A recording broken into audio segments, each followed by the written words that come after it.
आज तो आप प्रोग्राम में शुरुआत वो कुरान शरीफ की तिलावत मुश्ताक साहब चिश्ती साहब प्लीज क्योंकि सारी रात में किरार संभाव से शांति की संभाव से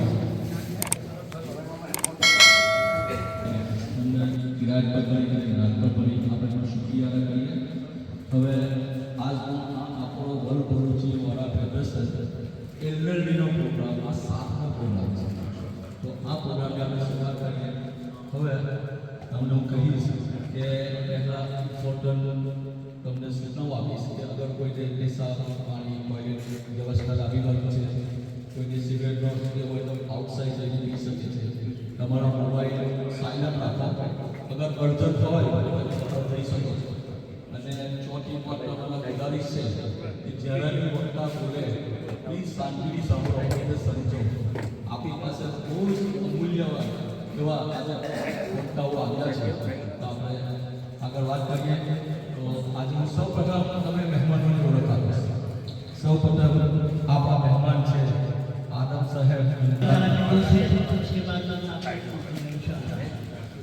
أعوذ بالله من الشيطان الرجيم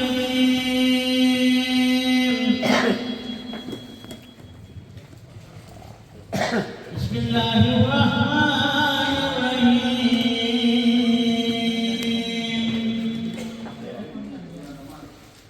قل هو الله أحد الله الصمد كفوا أحد صدق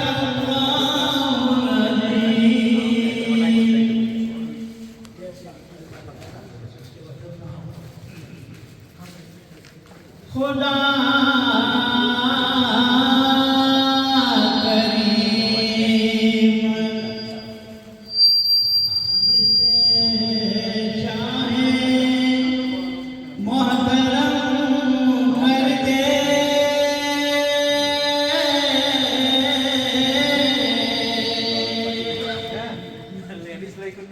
खुदा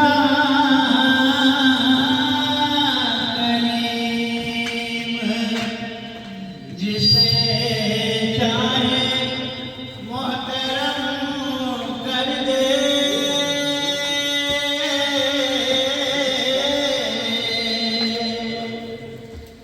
खुदा जिसे चाहे मोहतरम कर दे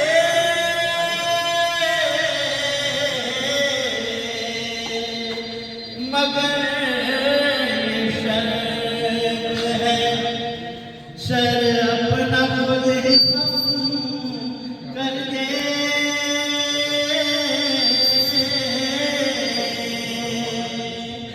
मगर सर अपना खुद ही हम कर दे। बिस्मिल्लाहिर्रहमानिर्रहीम। अस्सलामु अलैकुम। वालेकुम अस्सलाम वरहमतुल्लाहि वबरकातुहू। દિલાવરભાઈએ આપણને સૌને મળવાની જે તક ઊભી કરી એ માટે એમનો આભાર માનું છું અને મને આનંદ છે કે આ રીતે આપણે સૌ હોલમાં 3Dમાં મળીએ છીએ. એક મુક્તક છે 4 લાઈન કે લાગણીનું એક ખીલ્યું છે કમર, લાગણીનું એક ખીલ્યું છે કમર, એ જ તો મહેફિલ તણો શણગાર છે. લાગણીનું એક ખીલ્યું છે કમર, એ જ તો મહેફિલ તણો શણગાર છે. ઉત્સવોની રાહ હું જોતો નથી, તું મળે છે એટલે તહેવાર છે. એટલે આપણે મળીએ એ તહેવાર જેવું છે. કવિઓ ગંભીર રીતે પણ વાત કરે છે અને થોડી હાસ્યની રીતે પણ વાત કરે છે. આપણે ભાઈ મહેકે શરૂઆતમાં કહ્યું કે આપણે જીવનના અંતિમ પડાવમાં છીએ. બીજા શબ્દોમાં કહીએ તો ઘરડા છે. પણ કવિ કહે છે કે આંખ ઊંચી થઈ ગઈ ને વાળ પાકા થઈ ગયા. આંખ ઊંચી થઈ ગઈ ને વાળ પાકા થઈ ગયા, જોત જોતામાં અમે ભાઈથી કાકા થઈ ગયા. એટલે ભાઈ હતા, હવે લોકો કાકા કહે છે અને આવતીકાલે દાદા કહેશે. એટલે કવિઓ જુદી રીતે વાત કરે છે. મુસ્તાકભાઈએ જેમ કહ્યું ને કે હાથમાં લાકડી આવી ગઈ, તો એ જ કહેવા માગે છે કે ગરદાદા હાથમાં લાકડી આવી ગઈ હતી. તો ઘડપણમાં તો આંખની આવી હાલત થાય છે, ચૂંથી થઈ ગઈ. ભલે પ્રેમી સાહેબ એવું કહેતા હોય કે આંખમાં કાજળની વાત કરે અને આપણે બધા વાહ કરીએ કે પેલું આંખનું જે કાજળ હોય. હવે યંગ એજમાં, યુવાનીમાં કવિઓને એમની જે પ્રેમિકા હોય, સનમ હોય, એની આંખોમાં આવું બધું દેખાતું હોય છે. એટલે પણ પછી એ વાત રહેતી નથી. લગ્ન પછી વાત બદલાય છે.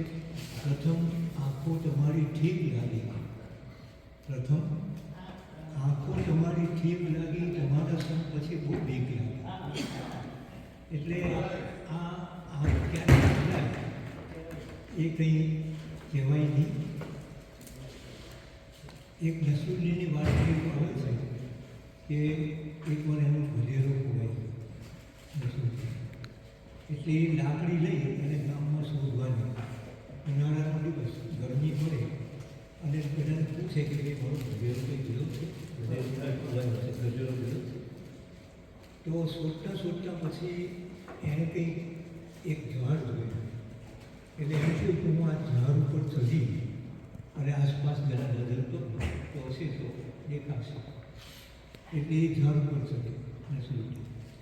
હવે એ દરમિયાન એક યુવક અને યુવતી યંગ એ ઝાડના છાંયડે આવીને બેઠા અને પ્રેમાલાપ કરે, પ્રેમની વાતો કરે, એકબીજામાં ખોવાઈ ના, આસપાસનું કંઈ ભાન નહીં. નસરુદ્દીન તો ઉપર તો એના ગધેડાની તપાસ કરે. એમાં આ યુવક છે એણે પેલી યુવતીની આંખોમાં જોઈને કહ્યું કે તારી આંખમાં મને મેઘધનુષ દેખાય છે, પેલું રેનબો. પછી કે તારી આંખમાં મને ગુલાબના ફૂલો દેખાય છે, તારી આંખમાં મને સંધ્યાના રંગો દેખાય છે, તારી આંખમાં મને સમુદ્રના મોજા દેખાય છે. આ નસરુદ્દીન કહે છે ધોળભાઈ મારો ગધેડો દેખાય છે. આ બધું બરાબર, પણ અસલ જે વાત છે એ ગધેડો દેખાય છે એની વાત કરે. એમણે સાહેબે જે ગઝલ રજૂ કરી એમાં પણ દિલની વાત આવી. અબ્દુલ અજીઝભાઈએ જે એમનું પેલું ઇંગ્લિશમાં રજૂ કર્યું એમાં પણ હાર્ટ અને દિલની વાત આવી. તો કવિઓ દિલની વાત કરતા હોય છે. હવે એમાંય થોડું જોખમ છે. પેલા રઈસ બનિયાર કવિ કહે છે કે એક વેળા આપને મેં દઈ દીધું તું દિલ હજુ એ યાદ છે. એક વેળા આપને મેં દઈ દીધું તું દિલ હજુ એ યાદ છે. તે પછી ભરતો રહ્યો તો હોટલોના બિલ હજુ એ યાદ છે. તો આ દિલ પછી તરત બિલ આવતું હોય છે. બેકાર સાહેબ આપણા જે હજલકાર અહીંયા 1965માં આવેલા આપણા બોલ્ટનમાં અને પહેલો મુશાયરો થયેલો ભાઈ મહેક અને એમની હાજરીમાં આપણા સૂફી સાહેબ પણ હતા. તો એમણે કહ્યું કે દર્દે દિલની, કેમ કે કવિઓને દર્દે દિલ થતું હોય છે, એટલે કહ્યું કે દર્દે દિલની આ જુઓ કેવી થઈ ઉલટી અસર. એટલે આ દર્દે દિલ થયું પણ એની અસર જરા ઉલટી થઈ. હવે કઈ રીતે ઉલટી થઈ?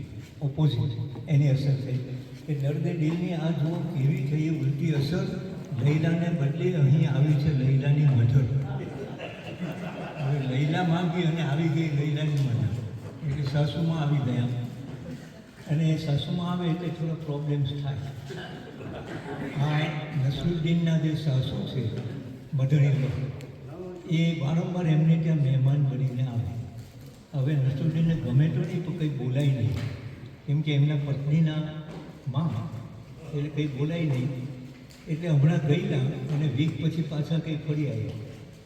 તો આ નસરુદ્દીન કહે કે હજી હમણાં તો તમે વીક પહેલાં આવીને ગયા, તો કે આ પણ મારી દીકરી મારા સપનામાં આવી, બાપમાં આવી, તો મને છે તો હું એને જરા મળી આવ્યા. તો કે પણ તમારે સપનામાં આવી જવું હતું ને, તમે રૂબરૂ આવ્યા. તો નસરુદ્દીન પાસે આવા જવાબો હોય.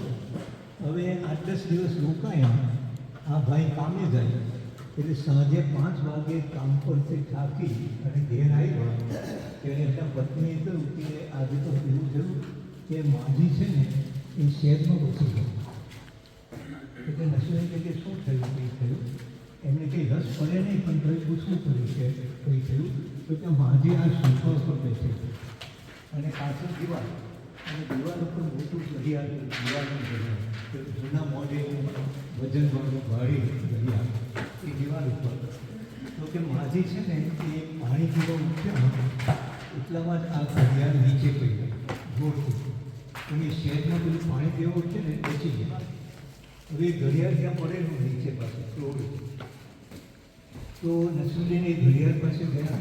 ત્યાં પછી ધીમે ધીમે એને લાજ પાડી કે હંમેશા રેસ્ટ પડે. તો આ ઘડિયાળ રેસ્ટ પડતું હોય છે. સાહિદે યંગ એજની વાત કરી કે અહીંયા તો યુવાનોમાં તો એ એટલા જ છે. આમ તો દરેક પોતાને યુવાન માને છે, ગણે છે, પણ આ જનરેશન ગેપની એમણે થોડી વાત કરી કે ભાઈ યુદ્ધ હોય આપણે કે હમણાં ઇંગ્લેન્ડમાં તો ખાસ એ અલગ હોય, યુવાનો હોય એમના વિચારો વળી અલગ પડતા હોય. એટલે આપણે સોફી સાહેબ કહે છે કે બાપ દીકરો રહે છે યુકેમાં, બાપ દીકરો રહે છે યુકેમાં, બેવની વચ્ચે રોજ ફાઇટ છે. વિચારો મળતા ના હવે આર્ગ્યુમેન્ટ થયા કરે, બેવની વચ્ચે રોજ ફાઇટ છે. ને બાપ છે લેંઘાના જેવો હીરો, દીકરો જીન્સ જેવો ટાઈટ છે. તો આ બંનેમાં ફેર છે, જનરેશન ગેપનો ફેર છે. તો આ રીતે બધી વાતો ચાલતી હોય છે.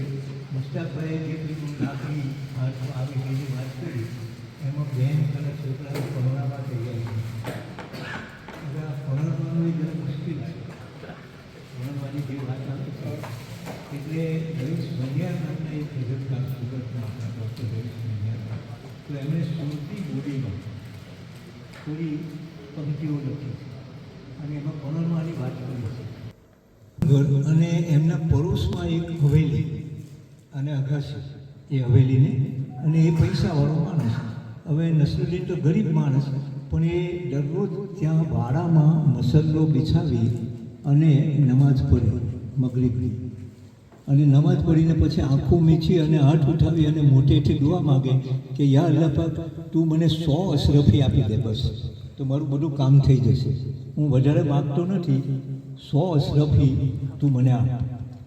હવે પેલો પડોશી રોજ સાંભળે એની અગાસીમાંથી અને પૈસાવાળો માણસ, તો એને થયું કે આને જરા બનાવો, આની મજાક કરું. એટલે એણે એક કપડાની થેલી લઈ અને 99 અશરફી એમાં મૂકી, 99. અને પછી પેલી અગાસીમાંથી આ નસરુદ્દીન આંખો મીચીને દુઆ માંગતા હતા ને એ વખતે ત્યાં નાખી નીચે. એટલે ઝપ લઈને અવાજ થયો એટલે નસરુદ્દીને આંખો ખોલી અને પેલી થેલી જોઈ એટલે ખુશ થયા. થેલી ખોલી અને કે ઓહો હો અલ્લાહ પર તે દુઆ કબૂલ કરી લીધી કે ચાલે. હવે ઘરમાં માંડી તો 99 અશરફી હતી, એમણે 100 માગેલી. તો નસરુદ્દીન ઉપર જોઈ, આકાશ તરફ જોઈને કે ઓહો અલ્લાહ પાક, મેં તને તો ખબર જ છે કે મેં 1 અશરફી લીલા આપવાનું નક્કી કરેલું કે જો 100 અશરફી મને મળે તો એક હું લીલા તે તો પહેલેથી જ કાપી તું જાણે છે. તો એમ કહીને એમ ઘરમાં મૂકી દીધી થેલી.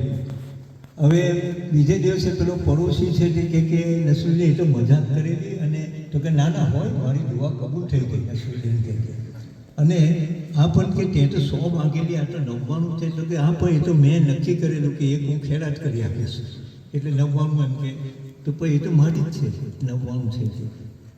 તો પછી પેલાએ કોર્ટમાં કેસ કર્યો. એટલે જ્યારે તારીખ આવી ને તો કહે કે ભાઈ નસરુદ્દીન આપણે બાજુમાં ટાઉનમાં જવાનું છે કોર્ટ, એટલે તૈયાર થઈ. તો નસરુદ્દીન કે યાર મારાથી તો નહીં આવે. તો કે ના એ ચાલે નહીં. તો કે પણ તમારી પાસે ઘોડો છે, તમે ઘોડા પર આવો, હું ચાલતો આવું એ તો બને ને. તો કે મારે બીજો ઘોડો પણ છે, એટલે તું એક કામ કર, હું તને ઘોડા આપું છું. એટલે એ ઘોડાનું નક્કી છે. ફરી નસરુદ્દીન કે હવે મારા તો કપડામાં કંઈ બહુ દમ નથી, તમે તો બહુ સરસ જબ્દો ને એ બધું પહેર્યું છે, એટલે તે તો તમારા ફેવરમાં જ આવે ને જજમેન્ટ. પેલો જજ જે છે તો કે એક કામ કર, મારો જબ્બોય છે ને આપો. તો જબ્બોય આવી મોજડી જોઈ તો કે યાર મારા તો ફાટેલા ચપ્પલ છે અને તારી આ મોજડી છે, તો કે એક કામ કર, મારી મોજડી મારી પાસે છે બીજી પહેર એમ કે તે તું પહેરી. તો જબ્બો મોજડી આ બધું કરીને નસરુદ્દીન તો કોર્ટમાં ઉપડ્યા. હવે કોર્ટમાં જજ હતા, એણે પૂછ્યું કે ભાઈ શું કેસ છે? તો પેલા એ કીધું કે મેં તો મસ્કરીમાં આ રીતે 99 અશરફી નાખેલી, પણ હવે આ તો ચોથી પેક છે, તો એ અશરફી તો મારી છે. એટલે નસરુદ્દીનને પૂછ્યું કે ભાઈ આ કહે છે કે અશરફી મારી છે, તું શું કહે છે? તો કે ના, એ તો એને તો છે ને જજ સાહેબ માનસિક બીમારી છે અને એ તો દરેક વસ્તુ મારી છે એવું જ કહે છે, કોઈ પણ વસ્તુ તો મારી છે. તો જજ કે ના યાર એવું તો ના હોય. તો કે ના, પણ હું તમને બતાવું, જુઓ. અરે ભાઈ આ જબ્બો, તો પેલો કે હા એ તો મારો જ છે.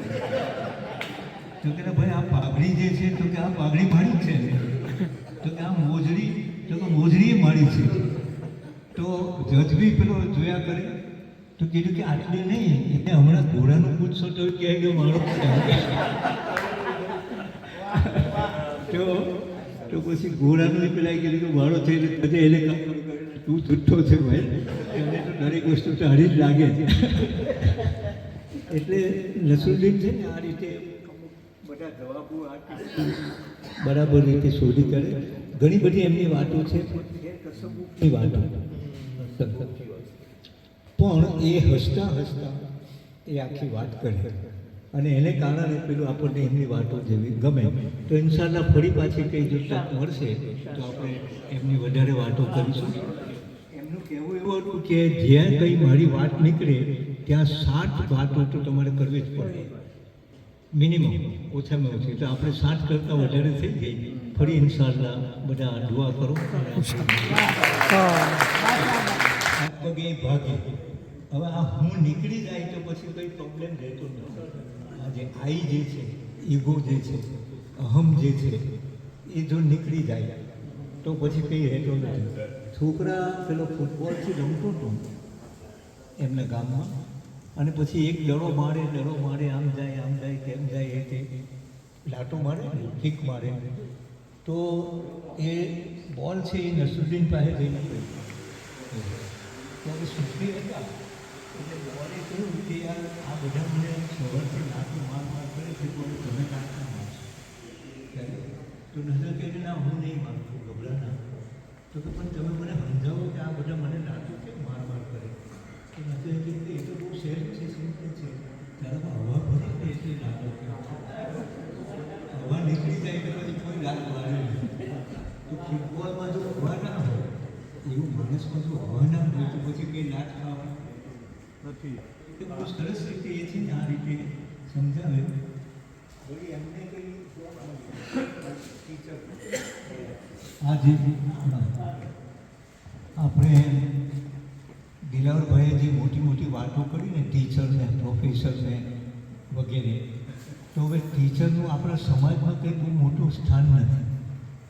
આપણને બધાને ખબર છે ત્યાં ઇન્ડિયામાં તો પંતુજી કે ટીચર હોય છે, તો એ ટીચર તરીકે એ જોબ મળી અને આચાર્ય જે હેડ ટીચર ખરા ને એને ખબર કે આપણે બહુ કામ કરવાના નથી, એટલે એને પહેલું ધોરણ આવી કે પહેલાં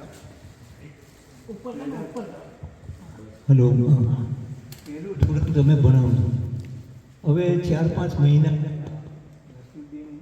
ટેબલ ઉપર પગ લાંબા કરે અને ભણાવવાની કંઈ બહુ દાનત નહીં.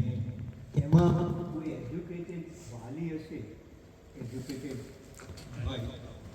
એ ત્યાં સ્કૂલે આવ્યા અને એમને થયું કે મારું બાળક જે પહેલા ધોરણમાં ભણે છે તો એની પ્રગતિ કેવી છે જે જરા જોવું, એનું પ્રોગ્રેસ કેવી છે, એનો અભ્યાસ કેવો ચાલે છે. એટલે એણે આવીને નસરુદ્દીનને પૂછ્યું ટીચરને કે આ મારું બાળક જે છે ને એ તમારા પહેલા ધોરણમાં છે તો એની પ્રોગ્રેસ કેવી છે? એટલે નસરુદ્દીન કહે કે બહુ સરસ, એ તો આગળ વધી રહેલો છે, એની પ્રગતિ બહુ સારી છે, એની પ્રોગ્રેસ બહુ સરસ રીતે કરે છે. આ વાલી પોતે ભણેલા એટલે એમને થયું કે હું જરા કસોટી કરું, ટેસ્ટ કરું. એટલે છોકરાને ઊભું કર્યું અને કહેલા ભાઈ આપણે 8 ને 6 કેટલા થાય? 8માં 6 ઉમેરે તો કેટલા થાય? તો પેલો હિંમતથી કે 40, 8 ને 6 40. એટલે આ વાલી જરા થોડા ગુસ્સે થયા ને કહ્યું કે યાર આપણે, તમે તો કહો છો કે આ બાળક બહુ પ્રોગ્રેસ કરે છે, પ્રગતિ કરે છે, અને હું એને પૂછું છું કે 8 ને 6, તો એ તો કહે છે 40. તો નજરે કે હા, એ તો ગયા મહિને 80 કહેતો હતો. હમણાં 40 માં, એટલે પ્રગતિ તો ચાલે છે. હવે વર્ષે 2 વર્ષે 14 ઉપર આવી જાય. એટલે આ જે છે ને એમની પાસે બધા એક ગામમાં કંઈ વરસાદ ખેંચાય અને ખેડૂતોની વસ્તી, એટલે બધા ચિંતામાં અને દુઆ માગે કે ભાઈ અલ્લાહ પાક વરસાદ મોકલે. એમાં કોઈએ કહ્યું કે નિશાળના જે બાળકો માસૂમ હોય એટલે એમની પાસે દુઆ મંગાવો તો વરસાદ થશે. એટલે એક દિવસ નક્કી થયો અને એક દિવસ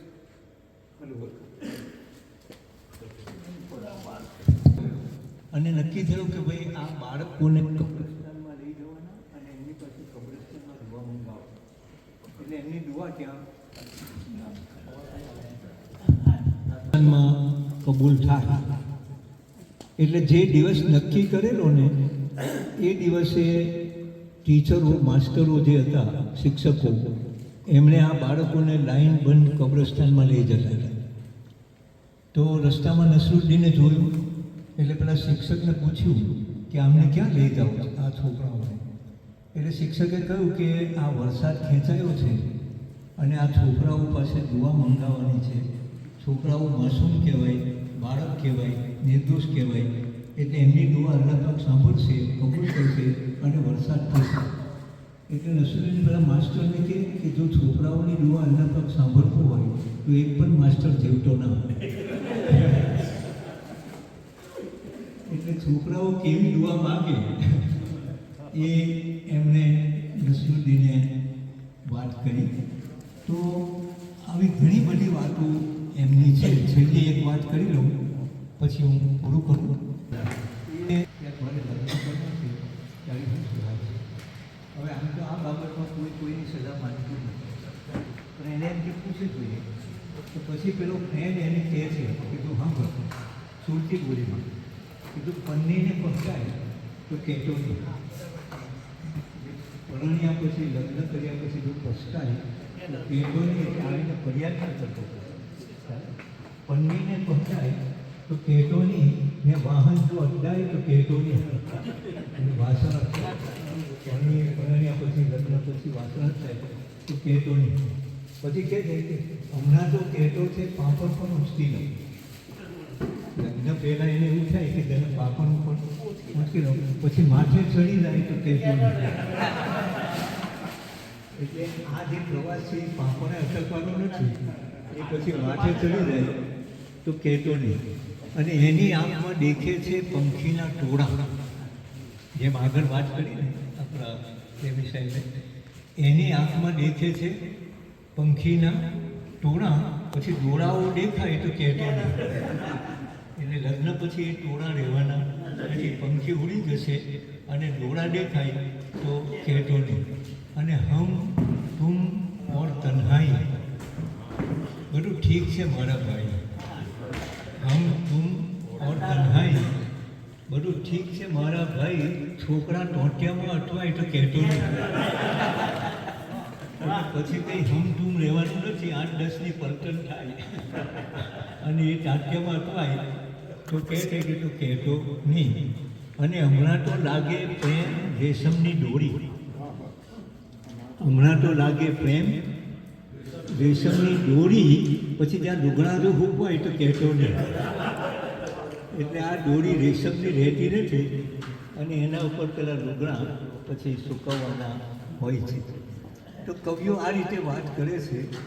સૂફી સાહેબે કહ્યું છે કે આપણામાં જેમ આ ટાંટિયા ખેંચવાની વાત છે આપણા, તે રીતે પંચાતની વાત પણ થોડી આવે છે મુશ્કેલી, કે જે વાતમાં આપણે કોઈ લેવા દેવા ના હોય, નિસ્બત ના હોય, એ વાતમાં પણ આપણે માથું મારીએ. એટલે આ નસરુદ્દીન છે એ એકવાર સવારે ખુરશી આરામથી એમના ઓટલા ઉપર ખુરશી નાખી અને સફરજન ખાતા આરામથી સવારે. એટલે પેલા પડોશી નીકળ્યા તો એને કંઈ લેવા દેવા નહીં, પણ તોય પૂછ્યું કે ઓ મુલ્લા, તમે તો કંઈ ખુરશી ઉપર બેસીને સફરજન ખાવ છો? ખુરશી ઉપર બેસીને સફરજન ખાવ છો? તો નસરુદ્દીન કહે કે તો પછી સફરજન પર બેસીને ખુરશી ખાવ. એટલે આ જે એના જે જવાબો છે ને એ બહુ વિચિત્ર અને થોડું આપણને અટાઈએ સૂફી. મુલ્લા નસરુદ્દીન જે છે એ રૂમીના શાગિર્દ, મૌલાના રૂમી જે હતા એમના શાગિર્દ, પણ એમની પદ્ધતિ હાસ્યની, એ જે શિખામણ આપે ને એ થોડું હાસ્યની રીતે આપે.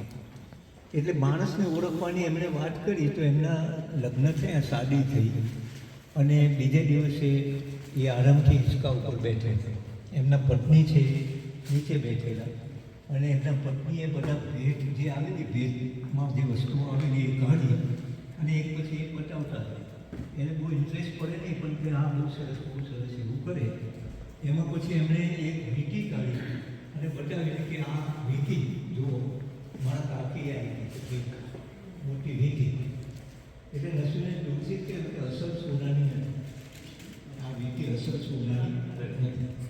તો એના પત્નીને નવાઈ લાગી અને કહ્યું કે તમે તો હાથમાં લીધી નથી, એને બરાબર જોઈ પણ નથી, અને તમને ખબર પડી ગઈ કે આ અસલ સોનાની નથી, તો તમે સોનાની આટલી બધી ફરક છે, તમે સોનાને આટલું બધું ઓળખો છો? તો બધા તારે કાકીને ઓળખો છો.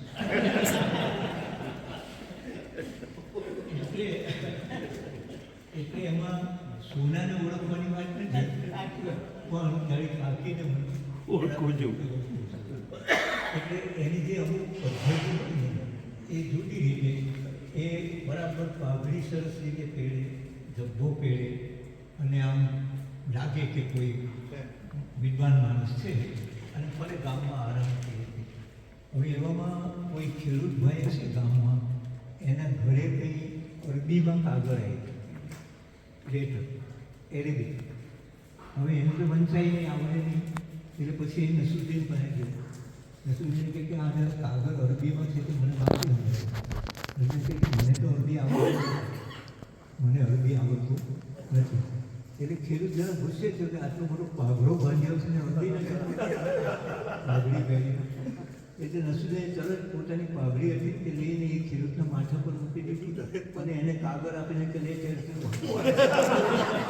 પાઘડીથી આવડતું હોય તો પછી હવે શું હોય. એટલે એની પાસે આ રીતે અમુક જવાબો હોય. એક ગામમાં કંઈ ગયા છે અજાણ્યા. બિસ્મિલ્લાહિર્રહમાનિર્રહીમ. અસ્સલામુ અલૈકુમ. वालेकुम अस्सलाम वरहमतुल्लाहि वबरकातुहू. દિલાવરભાઈએ આપણને સૌને મળવાની જે તક ઊભી કરી એ માટે એમનો આભાર માનું છું. અને મને આનંદ છે કે આ રીતે આપણે સૌ હોલમાં 3Dમાં મળીએ છીએ.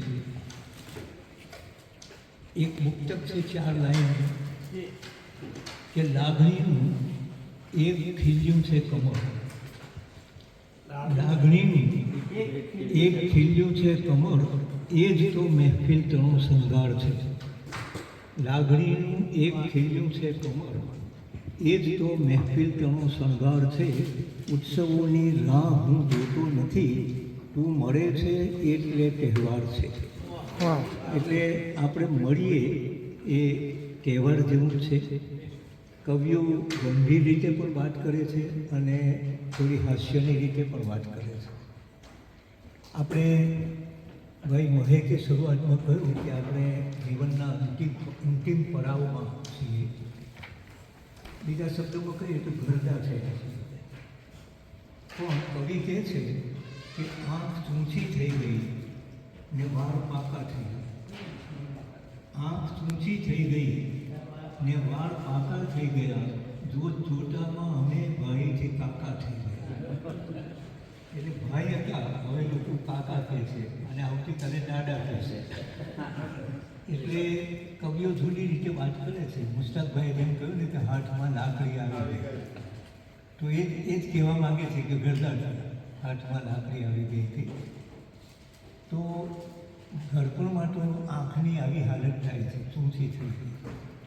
ભલે પ્રેમી સાહેબ એવું કહેતા હોય કે આંખમાં કાજળની વાત કરે, અને આપણે બધા વાહ કરીએ કે પેલું આંખનું જે કાજળ હોય.